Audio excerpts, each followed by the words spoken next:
En 1977, c'est la sortie de Les mots, la mort, l'essor. Et dans la profession, ce livre est considéré comme un geste de provocation, comme une violence délibérée envers les normes qui gouvernent les écrits anthropologiques. Comme si j'avais fait exprès. Or, ma seule ambition était d'honorer l'héritage de Malinowski et d'Evans Pritchard, que j'aimais entre tous, et de communiquer à mes collègues les résultats d'un travail sur le terrain. Donc dans ce travail, comme dans tous mes travaux ultérieurs sur la sorcellerie, je me suis borné à tirer les conséquences, pour l'anthropologie, des conditions particulières auxquelles les ensorcelés et leurs désorceleurs soumettent leurs interlocuteurs potentiels, parmi lesquels les ethnographes. Une fois que j'ai moi-même satisfait leurs exigences par des moyens qui, de fait, n'étaient pas prévus dans ma discipline, je me suis retrouvé dans un monde dont il n'existait pas de savoir scientifique préalable, rien de ce qui avait été publié sur la sorcellerie européenne n'y ressemblait, et que les idées reçues de la société lettrée empêchaient de se représenter.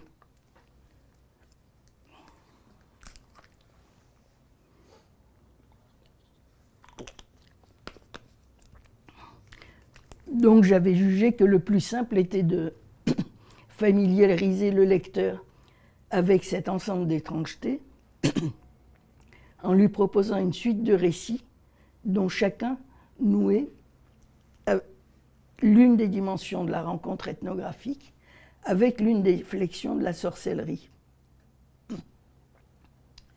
Dès que le livre paraît, je l'adresse entre autres à Ernest Gellner, qui ne répond pas. Il ne m'a pas fait signe depuis l'exposé que j'avais donné à son séminaire, à Éric de Dampierre et à Julian Pitt Rivers, qui assistait à mon exposé à la London School of Economics, mais qui n'avait pas ouvert la bouche. Dampierre et Pitt Rivers répondent sur le champ par des lettres extrêmement sévères qui m'accusent en gros de prostituer l'anthropologie pour devenir une célébrité médiatique. Mes collègues de Nanterre, sauf Dan Sperber qui est enthousiaste, sont tous muets. Je n'en ai aucune nouvelle. J'apprends néanmoins que les étudiants du département me lisent avec avidité, qu'ils demandent des séminaires sur ce livre et qui se font rembarrer par les profs qui disent qu'ils sont incompétents en ethnologie de la France. Ah non, mais moi je suis indianiste. Ah non, mais moi je suis africaniste. Bon, pour finir, la pression des étudiants aboutit à ce qu'on organise une séance du séminaire général dans laquelle je suis censé répondre aux questions que le laboratoire veut me poser. C'est Zamplény qui vient me convoquer pour ça. Donc aujourd'hui, tous les enseignants sont là, y compris Éric de Dampierre, mais personne ne parle. Puisque j'ai été convoqué pour répondre à des questions, et qu'en plus, par mon activité analytique, je suis vraiment entraîné à soutenir le silence, je ne romps pas ce silence interminable, qui est seulement rompu par Sperber, qui de temps en temps dit à ses collègues « Mais comment, machin, tu m'as dit hier que tu pensais ça, dis-le donc publiquement, mais comment truc ?» Ils se taisent. Une heure passe comme ça, quand un indianiste se racle la gorge et dit « C'est un grand livre de psychanalyse ». Alors moi je lui dis « Ah bon, ça n'est pas de l'ethnologie ?» Retour au silence. Donc, de longues minutes après, mais de très longues minutes après, Zamplény, qui m'avait invité ou convoqué, relit des objections qu'il m'avait faites au début de mon travail sur le terrain au séminaire de notre groupe de recherche, c'est-à-dire 7 ans plus tôt. J'y avais répondu 7 ans plus tôt. Je lui ai redit les réponses que j'avais faites 7 ans plus tôt. Il ne dit rien de plus. Bon, le silence retombe. Et voilà, tout ça a duré entre 2 et 3 heures. Dampierre a fini par lever la séance, l'air extrêmement mécontent. J'ai dû entendre 10 phrases et en proférer 4. Et j'apprendrai après qu'à la sortie, les étudiants ont engueulé les profs et qu'ils leur ont imposé dans les semaines suivantes des dissertations sur les mots, la mort, l'essor, qui se sont organisés pour lire le livre en groupe et le discuter. Et s'il n'y avait pas de prof, tant pis pour eux. Voilà. Et qu'ils ont imposé d'écrire des mémoires sur les mots, la mort, l'essor. La réception du livre par la presse est tout autre et d'une certaine façon, elle confirme les pressentiments sombres de Dampierre et Pitt Rivers. Parce que très vite, Catherine Clément, à qui j'avais envoyé le livre sans un mot, publie un long article très élogieux dans Le Matin de Paris, qui était le journal de la gauche cultivée, le quotidien de la gauche cultivée. C'est une journaliste, mais c'est aussi une ancienne élève de l'école normale supérieure et une agrégée de philosophie, qui a publié, dès 1970, l'un des premiers livres sur Lévi-Strauss. Je l'avais d'ailleurs croisée à son séminaire, où j'avais exposé mon travail quand j'étais encore sur le terrain. Et là, elle avait soutenu mon entreprise contre les spécialistes d'ethnologie française, justement celle que vous avez rencontrée ces jours-ci. Bon, en quelques semaines, l'article de Clément suscite une épidémie de recensions favorables dans la presse écrite, qui me valent des demandes d'émissions de radio, de conférences, etc. C'est-à-dire, mon livre devient celui que le public cultivé doit lire cette année, et parmi les étudiants, il devient un best-seller, aussi en sociologie, etc. La revue Esprit publie une table ronde à laquelle participe toute la rédaction et l'historien Michel de Certeau et le psychanalyste François Rostand. Or, eux, contrairement à mes collègues, ils prennent la mesure de ce que j'ai tenté. Ils approuvent le fait que j'ai remplacé les descriptions ethnographiques par une juxtaposition de récits. Et nous parlons vraiment très ouvertement des relations entre la cure sorcellaire et la cure analytique.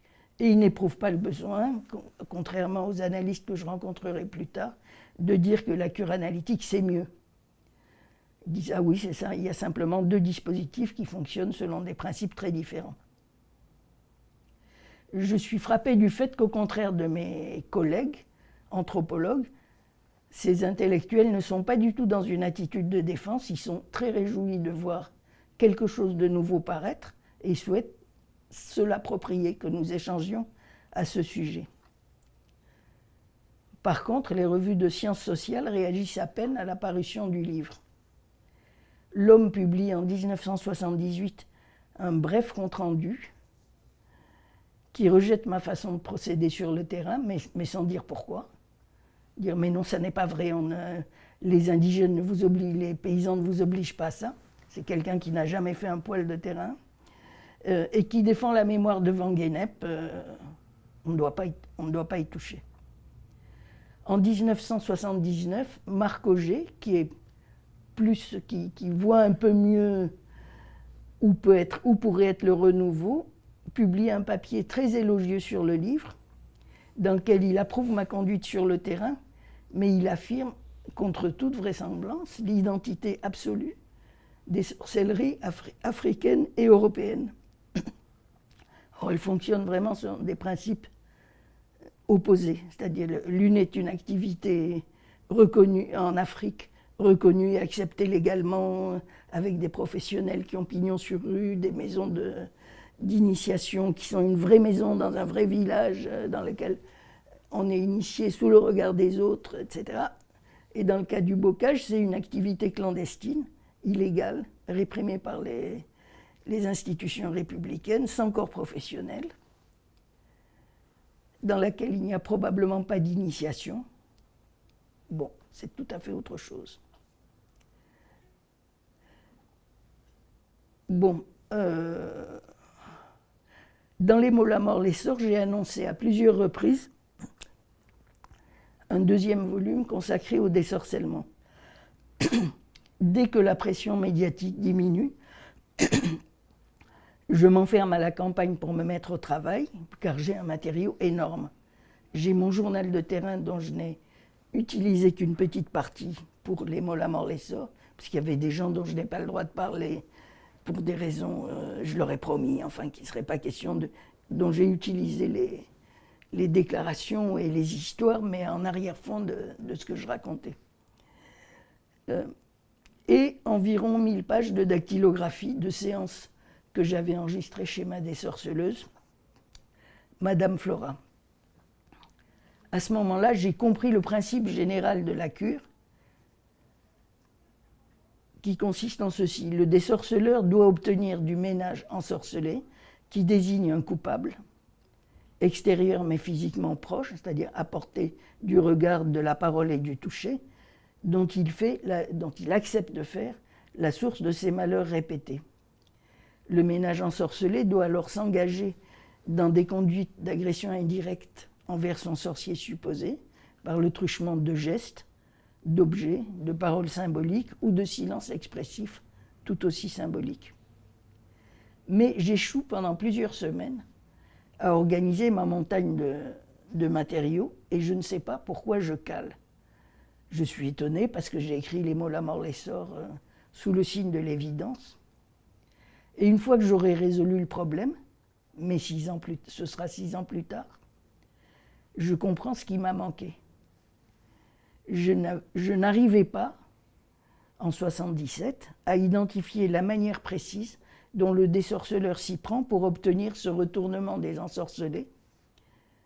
Bien que j'ai assisté à des dizaines de séances chez Madame Flora, je ne comprends pas comment elle s'y prend pour retourner le ménage ensorcelé, pour le faire passer d'une position de bonté chrétienne affichée, qui le rend du coup vulnérable aux attaques des sorciers, aux postures agressives qui sont requises pour les vaincre. Depuis quelques mois, j'ai rencontré José Contreras, qui a été longtemps secrétaire de rédaction d'une grande revue artistique et qui se prépare à devenir psychanalyste. Nous parlons souvent de ma difficulté, mais nous n'arrivons pas à situer ce sur quoi j'achoppe.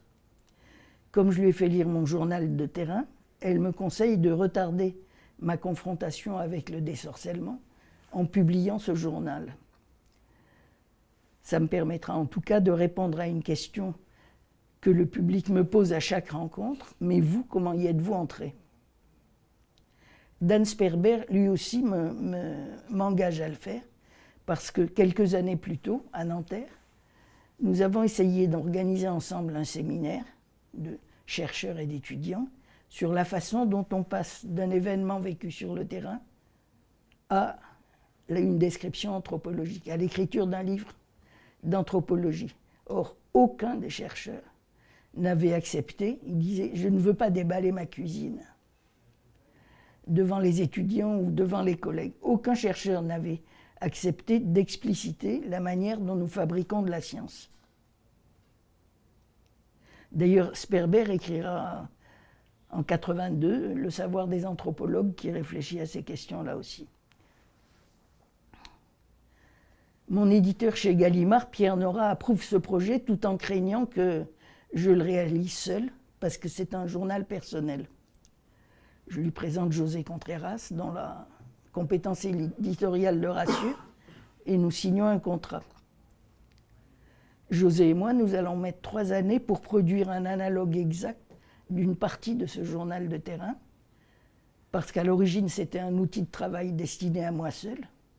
Là, il s'agit de rendre le texte intelligible pour autrui, mais avec les mots que je prononçais à l'époque, avec les dates à laquelle les événements se sont passés, sans changer mes stupidités du moment ou mes trouvailles du moment, enfin, et mon vocabulaire. Donc il s'agit de dégager le mouvement de la recherche en respectant absolument ces tâtonnements, ces impasses, ces avancées, etc.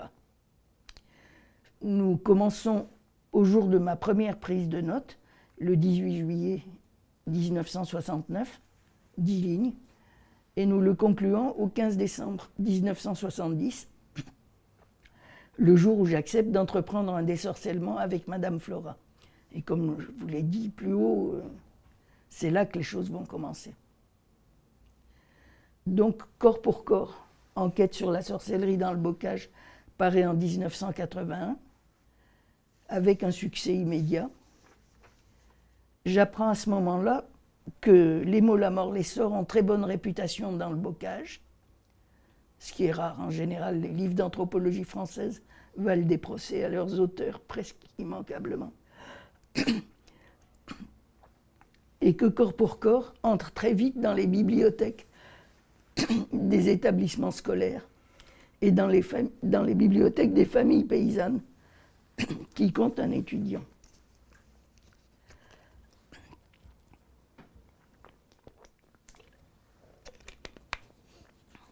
Ça devient un livre de référence pour la population dans la région. Par exemple, dans un débat public où, comme toujours, un étudiant gauchiste me critiquait en me disant « tu as été te faire de l'argent sur les dos de ces malheureux indigènes », un membre du public, quelqu'un qui assiste au débat, se lève et dit « pas du tout, c'est un livre qui rend son honneur culturel à la paysannerie du bocage ».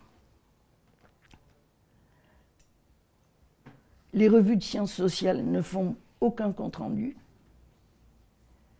mais quantité d'étudiants se mettent à choisir pour leur maîtrise de comparer les deux textes.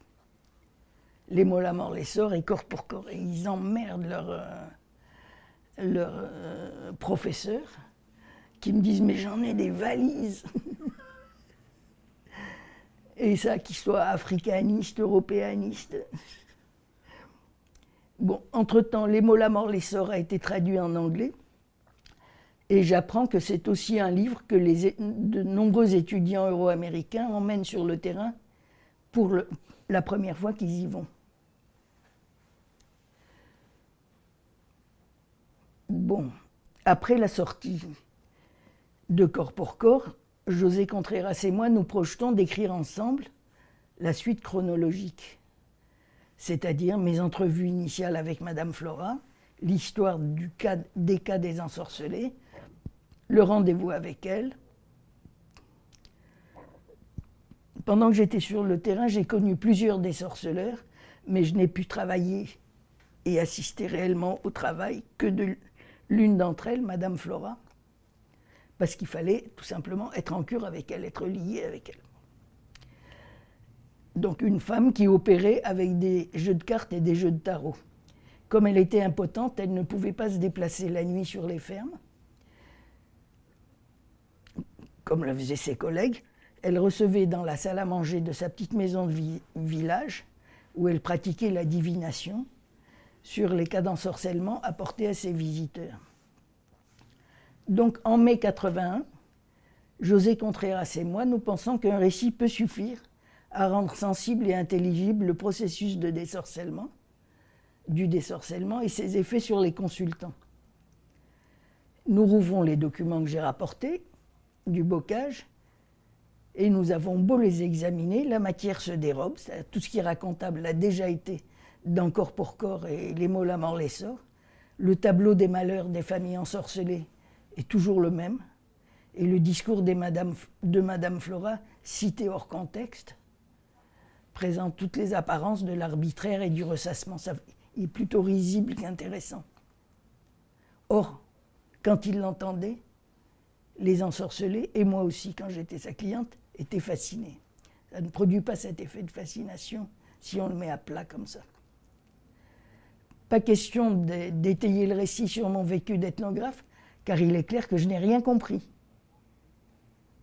Il est clair que j'ai assisté à quantité de séances dont certaines me concernaient, mais que j'ai eu la même naïveté et la même fascination quant au ressort de son efficacité. Et d'ailleurs, c'est certainement la raison pour laquelle elle m'a laissé venir, revenir, avoir un magnétophone. Elle s'en foutait, elle voyait que je ne comprenais rien. Mais ça, je le découvre seulement en 1981, alors que j'ai déjà annoncé, sur 2 mois, dans Les mots, la mort, l'essor, un second volume consacré au désorcellement. Donc, puisque ça ne peut pas être un récit, parce que le récit, dans ce cas, ne fait rien comprendre, je propose que nous prenions le temps qu'il faut pour faire l'analyse textuelle des séances. Nous entreprenons de décomposer une masse verbale d'un millier de pages, plus les séances qui étaient dans mes propres notes, en la distribuant selon les séquences qui reviennent de façon invariable à chaque séance. Tout ça, c'est un recopiage à la main. Il n'y avait pas encore l'ordinateur en 81. Le premier ordinateur, j'aurai le 3e arrivé en France, et ce sera en 85. Et nous nous concentrons sur les passages qui concernent le maniement et l'interprétation des cartes, en ouvrant un dossier distinct pour chaque carte. À quel moment de quelle séance, à quel sujet, la voyante dit quoi à propos de roi de pique, dame de cœur, 10 de carreau, etc. Quelle carte se contente-t-elle de nommer? Quelle carte laisse-t-elle passer sans les nommer? Tout ça avec le contexte de chaque séance. Donc des grandes feuilles comme ça, à plusieurs colonnes. On en fait autant pour les tarots figuratifs du 19e siècle, dont elle utilise 2 jeux selon les circonstances. En somme, nous faisons un dictionnaire des significations, assorti de leur contexte précis d'énonciation. Et nous voyons d'ailleurs que Madame Flora a inventé un système d'interprétation des cartes qui ne correspond à aucun de ceux qui sont connus, car j'ai été chercher évidemment tous les commentaires, tous les commentaires des tarots de Lenormand et les méthodes de cartomancie. Non, c'est un système qu'elle a inventé et auquel elle se tient, sauf, comme José Contreras le repère tout d'un coup, sauf une anomalie récurrente. En général, 2 cartes de couleurs opposées représentent les figures féminines en cause dans une crise de sorcellerie. L'épouse du couple ensorcelé, l'épouse du couple sorcier.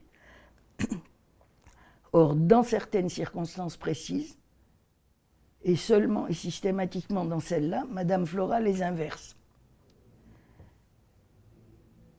C'est-à-dire, elle fait représenter l'ensorcelé par la carte de la sorcière.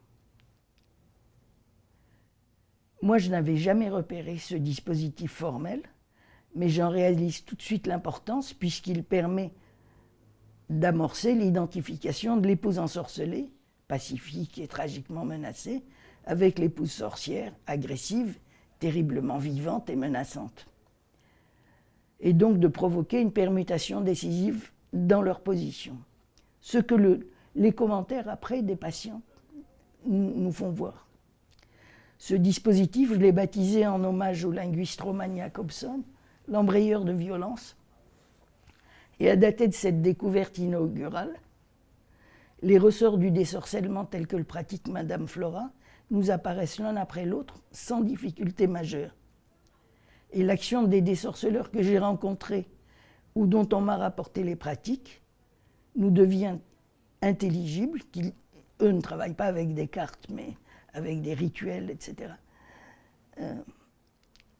D'autant qu'à ce moment-là, j'explore toute une littérature sur les thérapies, des thérapies américaines qui sont inconnues en France, l'hypnose telle que la pratique Milton Erickson et certaines thérapies comportementales brèves. C'est-à-dire oui. Il reste 5 minutes. D'accord. Au contraire des psychanalystes français, ces thérapeutes américains décrivent en détail ce qu'ils font. Et leurs descriptions vont servir de modèle à celles que je fais, des pratiques très différentes de mes désorceleurs du bocage. C'est-à-dire, si je n'avais que la littérature psychanalytique, impossible de décrire des procédés. Les psychanalystes ne le font jamais. Ils décrivent une interprétation sublime et on est obligé de le croire. Vous voulez arrêter là ?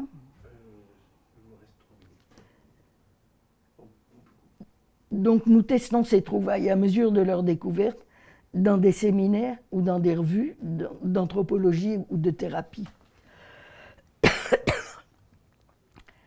Et nous commençons en 1983 par une communication intitulée « Comment produire de l'énergie avec 2 jeux de cartes » au séminaire d'ethnomédecine qui sera publié dans leur bulletin.